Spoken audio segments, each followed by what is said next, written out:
A bittersweet success to be sure, but a success nonetheless. Recovering from Agent Goodman's death will be no easy task, but you can be sure Harm won't sit idly by while you grieve. The information you recovered from the headquarters of Dumas Industrial Enterprises may prove to be the break you've needed. Report to the War Room for a full briefing.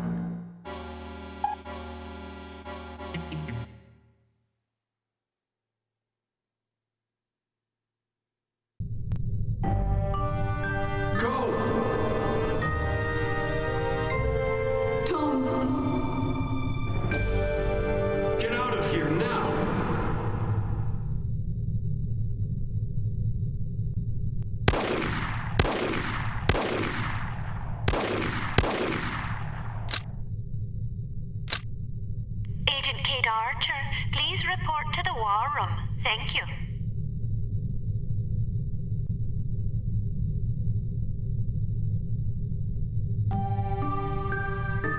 Agent Goodman's death is a terrible blow, no question about it. But although this mission was costly, it may well prove to have been worth the price. I wish I could believe that. You mustn't lose sight of our objectives. The sacrifice of any or all of us is a small price to pay to preserve the lives we will save if we are successful. Tom knew the risks. So did Bruno. So do you. Knowing the risks doesn't really prepare you for losing a partner. It certainly doesn't prepare you for losing two. Nothing can prepare you. The loss of an operative is never expected and is always tragic.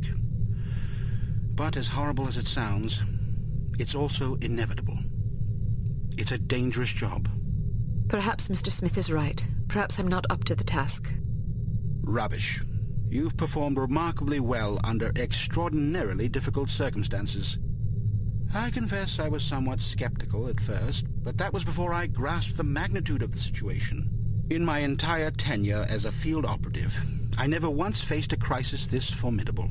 And certainly can't say I would have done so with the aplomb and competence you've demonstrated thus far. I didn't realize you were a field operative. Indeed, for 14 years. After the war, I found I was having a hard time adjusting to civilian life. Fortunately, an old acquaintance of mine was recruiting for Unity and happened to ring me one afternoon. I've never looked back. Sort of difficult to imagine, isn't it? Not at all. You flatter me. Anyhow, let's have no more self-pity. What do you say? Yes, sir. So before you served on the committee, you and Bruno were colleagues. And friends. Did you ever work together on an assignment? Frequently. We lost track of how many times we'd saved each other's lives. And you still believe he was capable of treason? In my heart? No. Intellectually? I don't quite know what to believe. No question about it. He was always a steadfast, resourceful fellow, but the history books are full of patriots turned traitors. There's no telling what a man is capable of, given the appropriate temptations. I know what I believe. I admire your conviction, and I pray you're right. Ah, Mr. Smith, I hope you have some good news. Good news would be that we hadn't lost another valuable agent on this mission. What news do we have? Well, our analysis of Agent Archer's photographs is complete. And? We have a possible lead on Dr. Schenker's whereabouts. I think we can classify that as good news. As I said, it's all relative. This harm situation isn't the only crisis in the world, and we're fast running out of competent field agents. Then suppose you get to the point and tell us what we know about Dr. Schenker so we can go fetch him. It's somewhat speculative at this point, but it's possible that Harm is keeping him at a secret underground research facility in North America. We don't know the exact location of this facility, but thanks to the files Archer photographed, we know it exists, apparently in the vicinity of a lumberyard in western Washington state. It seems the site is being supplied by an American Railways passenger train. Records and research has dug up evidence of various trains making unscheduled stops in the area over the past 3 weeks. At regular intervals? Indeed. Probably to drop off supplies and personnel. We're certain that at least one American Railways engineer is on the Harm payroll, although several individuals may be involved. We're looking into it. What's my assignment? Phase 1 will be to apprehend the engineer or engineers in question so that we can interrogate them. Once you're aboard the train, How exactly am I to get aboard? we'll smuggle you into the galley car. Lovely.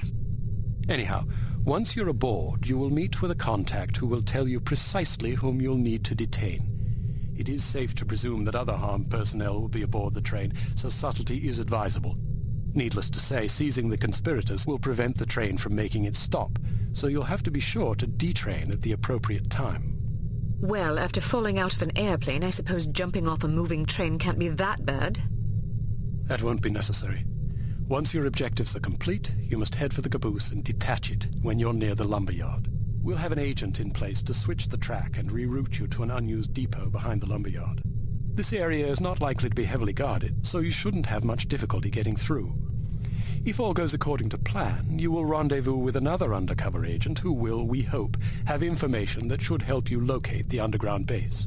Then I grab Dr. Schenker and get the hell out. Precisely. We'll have a helicopter nearby awaiting your signal. Your flight departs in 1 hour, so if you need to stop by the toy shop, now's the time. Understood.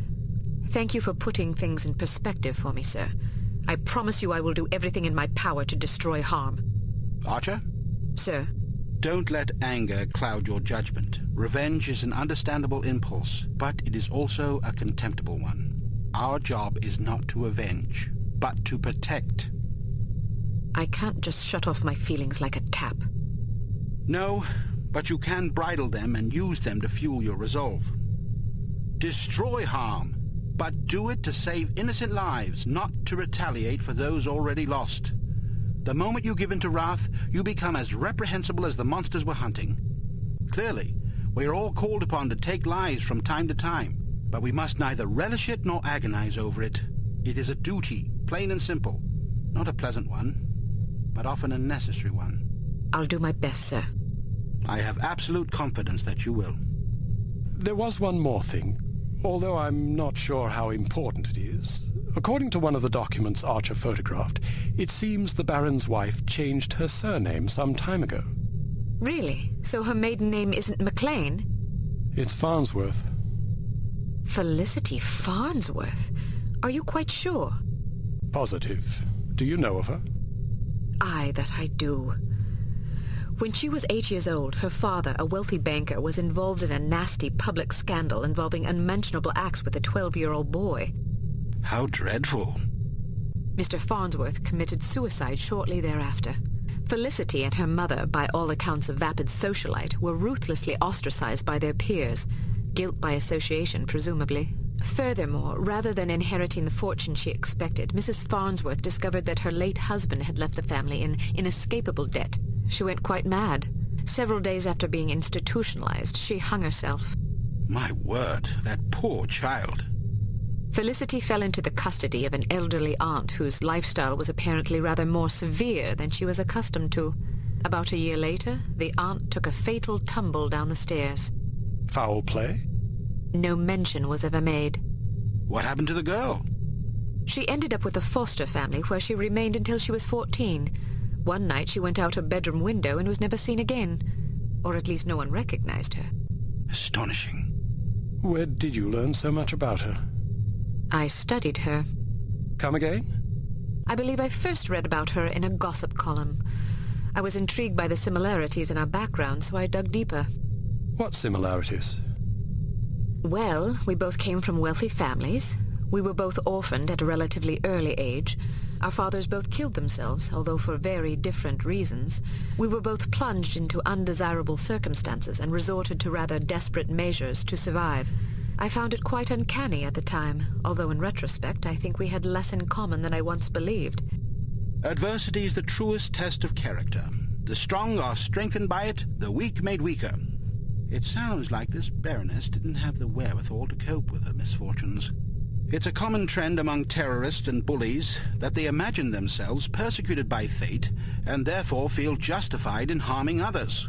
You're frothing. Sorry, I get carried away. She's involved somehow. The Baroness?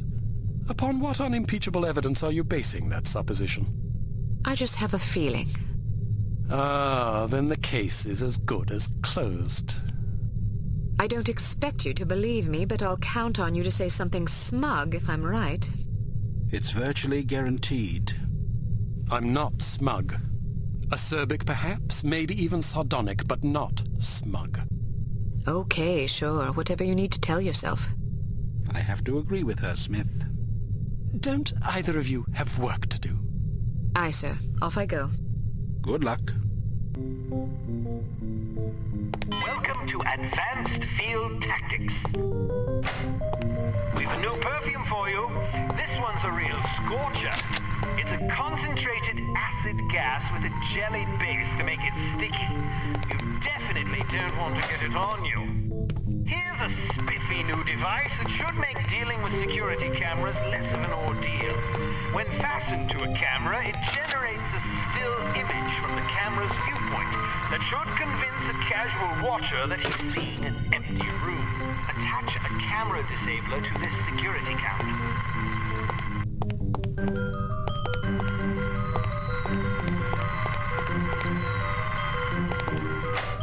Excellent.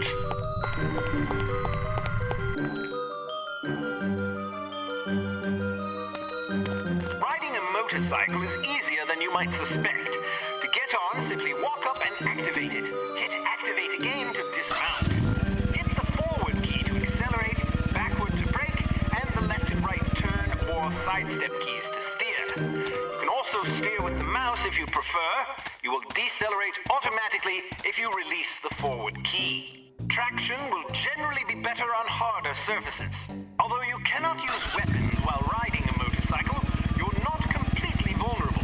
Ramming an enemy at speed is an effective way to clear a path.